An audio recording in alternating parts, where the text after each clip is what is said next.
Again, Todd Bell with Rush Performance. It's great being here today.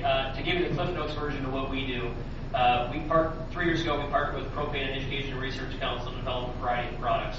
My boss, Jack Rouch, has been in the business developing powertrains and engines for 40 years.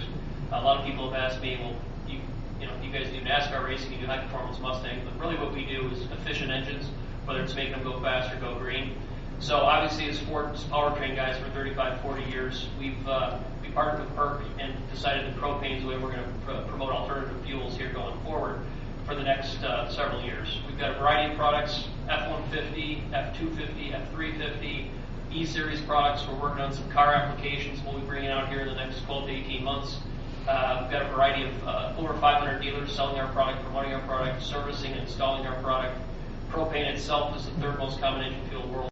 Again, it has its place amongst everything else that we've discussed here.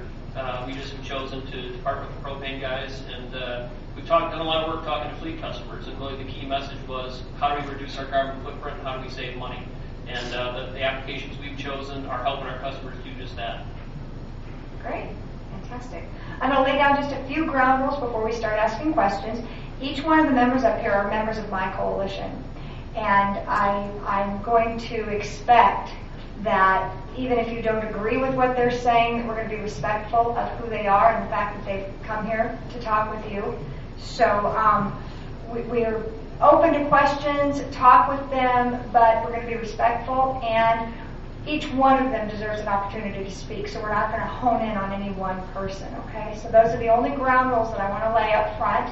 And I have questions prepared if none of you have questions, but I'm pretty sure there's some questions in the audience. So raise your hand, I'll go through, and we'll start from there. In the back, and you've got to speak very loud because it's hard to hear up here. Okay. Great. And stand up so we can hear you.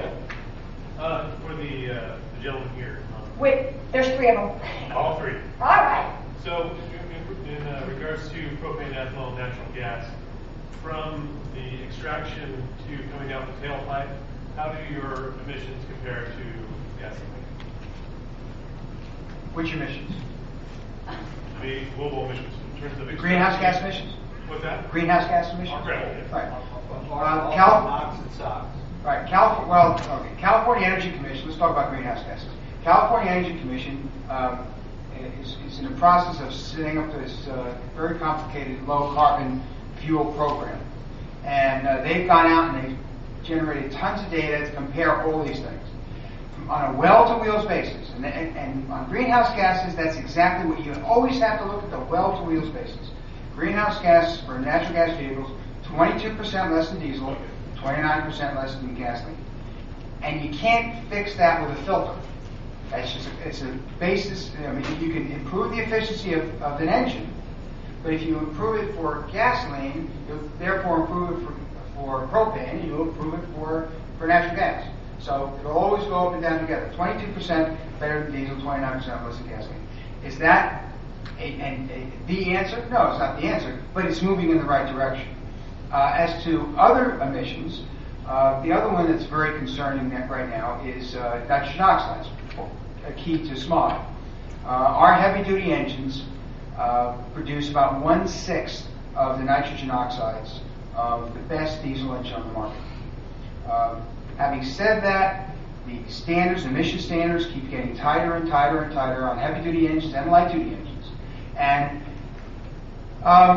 really, it comes down to pretty soon you're going to get down to a very, very little amount. Now, we'll be 1/6 better, but it's 1/6 of a tiny amount. Even diesel and gasoline, those engines are getting cleaner and cleaner. Now, with diesel, you do have a little problem. Next year, the 2010 standards go into effect.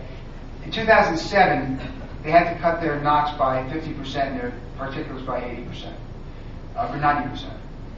Next year, they have to cut NOx by another 80%.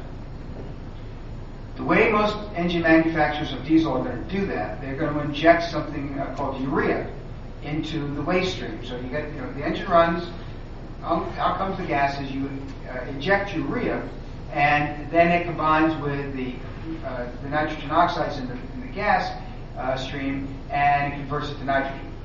Urea is an aldehyde, and and you're going to see, I think you're going to watch this space, I think you're going to see a problem with that. You're going to see aldehyde or urea slippage. So you're going to have increased aldehydes coming out of the tailpipe. That's going to be a problem. It also costs more. The engines, diesel engines increased by about $8,000 or $10,000 in 2007. And it's now projected that they're going to increase by another $8,000 or $10,000 in 2010.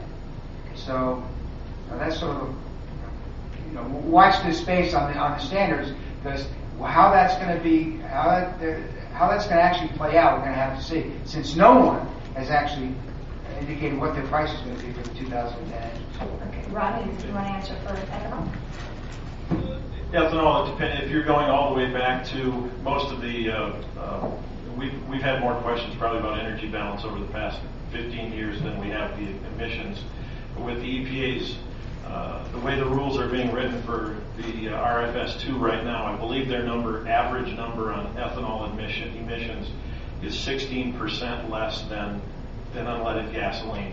In order to qualify under that, we have to be 20% lower emissions than gasoline, unleaded gasoline. A lot of that depends on what they do with indirect land use. That's been the big issue with us. It's the theory that if we grow more, if we use more of the corn for ethanol, that somehow that leads to some deforestation or cutting down of the rainforest in other parts of the world. There have been several different attempts at that. Right now, I'm not sure what EPA is going to do with that regulation, but that's been our biggest issue. The biggest, as far as individual, and I know it was just an add-on to your deal, but with ethanol, the biggest issue you're going to have is NOx, and there's still some issue there because the lab results with NOx don't seem to be matching up with real-world NOx numbers in areas that have added ethanol. So while these rules are written, we've got to kind of deal with them, and the fuel manufacturers are going to have to deal with that too, because they may have to make adjustments in their fuel to accommodate a higher percentage based on the renewable fuel standard. And I will also point out that ethanol itself, it won't make any, the fuel itself won't burn any differently regardless of what you make it out of. Biodiesel has different characteristics if you make it from palm oil than if you make it from soybean oil. Ethanol made from switchgrass, from corn, from tree bark, any of them are going to be the same ethanol. So that part of it won't switch. A lot of it is the math prior to getting to an ethanol plant to be made where the emissions have an issue. Todd, do you want to answer first? Sure. For propane, well, tailpipe, 18% reduction in greenhouse gas emissions, 20% of nitrous oxide, and 60% carbon monoxide. Also, from a standpoint of the Roush products, we just received CARB certification on our F-150 application. And when we launch F2, if we start shipping F-250 and F-350 products, they'll be CARB certified as well. So it's a big feather in our cap.